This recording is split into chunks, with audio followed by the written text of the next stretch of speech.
Welcome to the JAMODI podcast. We are all surrounded by amazing coaches and leaders.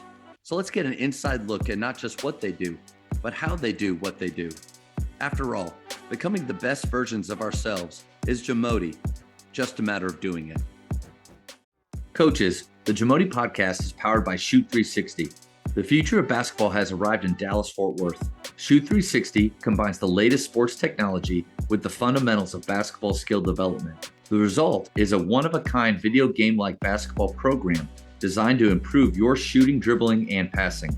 Visit shoot360dfw.com to learn more and register for your free 1-hour workout evaluation. Shoot 360, the future of basketball is here. I did want to know, so you mentioned growing up on a farm. At what point did you see that coaching was kind of the direction you wanted to go? Was it a plan before that to be carrying on the family business? How did that work? Yeah, that's a good question. And there's, first of all, I have 4 brothers, so there's 5 boys in the family. Not one of us wanted to stay on a farm. Not one of us.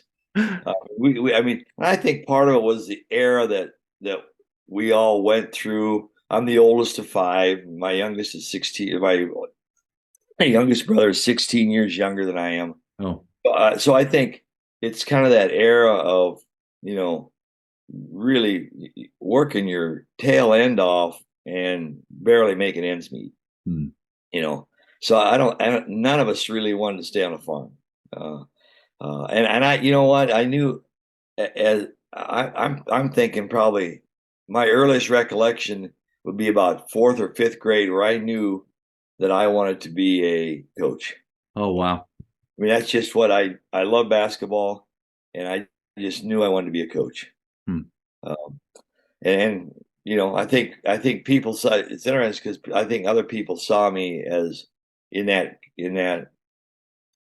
profession as well. I played Little League baseball and, basketball and everything else. And I think people saw me as somebody who would want to be a coach. Yeah. It's funny. It's funny you say that because I think we all can think of some of those players over the years that maybe during a practice, or maybe we've even let them know, like, hey, one day I think you could be a heck of a coach. Yeah. We remember those guys because I think there's an appreciation level to just those players that at young ages look at and approach the game a little different. Yeah, it's interesting. Now, none of my brothers are in coaching. They're all in different aspects, but we all played college ball. A couple of us played several played basketball, some played college football. So we all had that, level of athletic, I guess, ability that we want to play at that next level. But I mean, it was from day one. I knew I was going to coach. If I was going to give up one or the other, I gave up playing for coaching during that period. So, yeah. So I think that was an interesting thing, and I knew from like a young guy I was not going to be a farmer. Wasn't going to happen. Wasn't going to happen. A lot of good things growing up on the farm, though, but for me, it just wasn't going to happen. I can't imagine the long list of coaches that you've been able to work with over the years. And then you've already mentioned Kobe, the 50 plus NBA players that you've been with. What are some qualities that you see in those great leaders?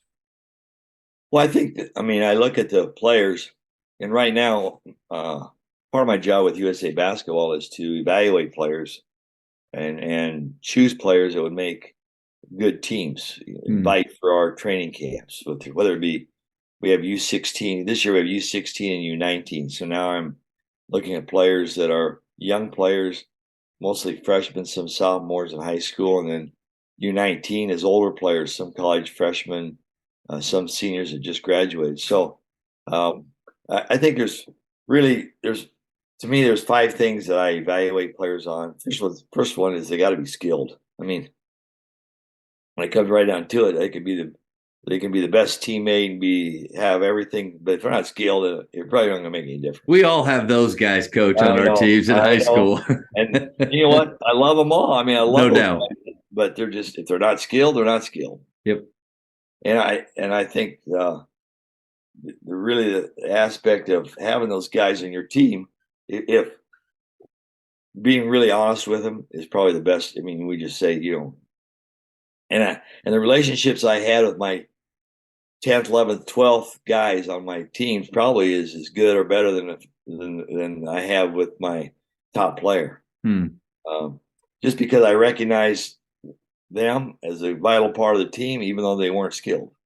Did you have those conversations with them pretty early on in seasons? Yeah. I tried to, and I just said, I tried to have those conversations, early in the season, because I didn't want them to get the false idea that, they were going to get a lot of minutes. I mean, just what's going to happen. Now, if it's a blowout game, you'll get some minutes, and we're going to have some blowout games. Hopefully, we're going to be on the top end of those blowout games. 30 or 30, hopefully more. Again, what's kind of hard is, all right, so we Isaac Okoro, who now starts for the Cavaliers, he was our 12th guy on our one of our teams. It's a pretty good team.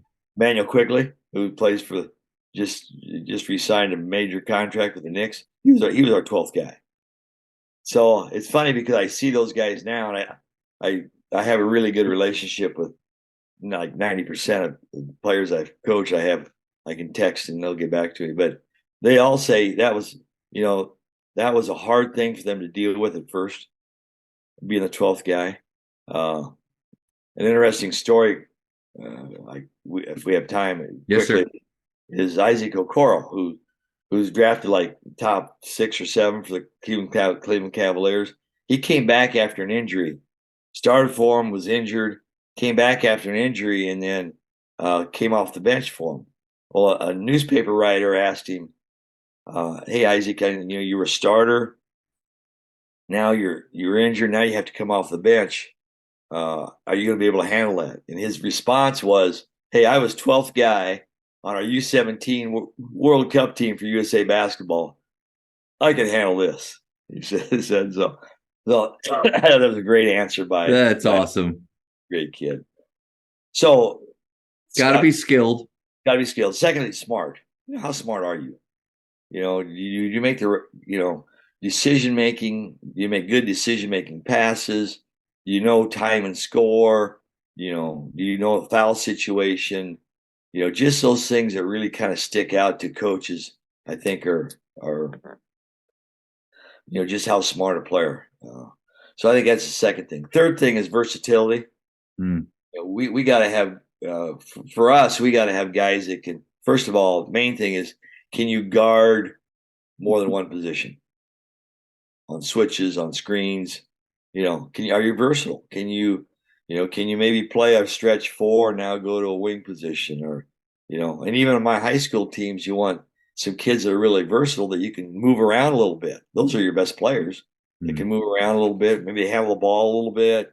You look at Jason Tatum, who's obviously one of my favorite players and probably one of the best players I've coached. But he's so versatile. He'll bring the ball up and he'll get in the offense. And other than the first 3 quarters last night, which he wasn't very good at, I haven't texted him on that yet. I'll wait. But you saw his toughness, though. Yeah, right. And so that leads to the versatility. Then the fourth thing is exactly what you said: toughness. I think that's probably maybe one of the 5 things that I look at most. A Jason Tatum type thing. You miss 3 or 4 shots. What else? What are you going to do to help your team if you're not scoring? Type of thing. Are you going on the floor after loose basketball? Are you going to take a charge? Are you going to, what's your level of play like? And a lot of that has to do with competitive. How competitive are you? That's toughness. Yeah. You guy that's going to lose you guy that's going to have 10 losses in your practice session and 2 wins, or you're going to have 5 or 6 or 7 wins and not that many losses. So that's toughness. And then I think the last thing I look at really is resilience. I take a look at kids who are, to me, resilience is a couple different things. So many things in a basketball is not always a clean, good looking game. I mean, we want it to be, and we try and make it that way, but many times it's not. It's a kind of an ugly game sometimes. Well, when it gets ugly, how resilient are you? If you make a mistake, are you going to hang your head, complain to the referees? Are you going to get back and play defense? Resilience comes in a lot of different forms. Justice Winslow, who played for us, awesome kid. You probably remember when he played high school basketball in Texas, St. John's, I believe. Yep. Awesome kid, loved him. He's had a few injuries in his NBA career, but we cut him as a U16 player. Right out. I think he was Texas number one player as a senior, but he just wasn't. I didn't think he was quite ready for us yet, but we cut him. He was one of the last cuts, and as I was visiting with him, I talked to him, and he said, "Hey, I just got to get back on the court and get better." He didn't play the blame game. He didn't say, "God, you coaches you missed a great player. You stung." He didn't play the blame game. I think good players who are resilient don't play the blame game. They're not going to blame anybody else. They're going to look inside them. They're going to look in the mirror and say, "What can I do to get better?" And that's resilience. Yeah. And so the next year we invite him back as a U17 player. This is for the World Championship now. The U16 is just for North and South America. So U16 is a quality. Just to give you a little bit history here, U16 is a qualification tournament for the Worlds the next year. So basically, the same kids. We add a few, take a few away, but basically the same kids are there for U16, U17, and the same way for U18 and U19. So one's always a World Cup, and then one's a qualification tournament. So we bring him back for the U17, which is a big deal, World Cup. We're playing every team from Europe and Australia and Africa and whatever. So he ends up making our team the next year. And after he makes our team, we travel to that time it was Lithuania and play in the World Cup. And he ends up making the all tournament team as a U17 player. And he still, I mean, we still talk, text back and forth, and he still says that if he would not have been cut that first year, he's not sure he would have been an NBA player today. So that's how resilience. If you overcome that resilience, it just makes you a better player, a better person. You just have more have a better attitude about things if you're resilient, and that's a prime example of Justice Winslow. Coming back and then making, he was top 5 U17 player in the whole world after being cut as a U16 player. That's just amazing. And he credits being cut to the fact that that he's really made it in the NBA. That says a lot about both of those examples that you gave. Is you mentioned not doing the blame game, but years later in similar situations, having just the awareness to look back and be like, I can handle this situation because I've already been in something similar, and to get better and grow. Like, how many people look back at adversity in a negative light, and they were able to look back and really see that was a changing point in my life. That's impressive. Very much so, for a young kid to understand that. Yeah. We invite 38 kids in, or 40 kids. So we cut it down to 12. So there's a lot of kids there that don't make the team, and the majority of them are really good, and they look inwards and they sit here like. But there's always a few that play the blame game a little bit, are not resilient enough, and they might make it a little easier. And they never, but they never quite make it. Yeah, they're never quite a good college. They're never quite good enough in college to really make it down the road. So I think that has a lot to do with, the resilience factor has a lot to do with, how well they're going to perform as they get in a lot of things as they get older. Thank you for checking out today's episode. Please take a moment to subscribe to this podcast, share it with your fellow coaches, and find us on social media for what's coming up next on the JAMODI podcast. It's just a matter of doing it.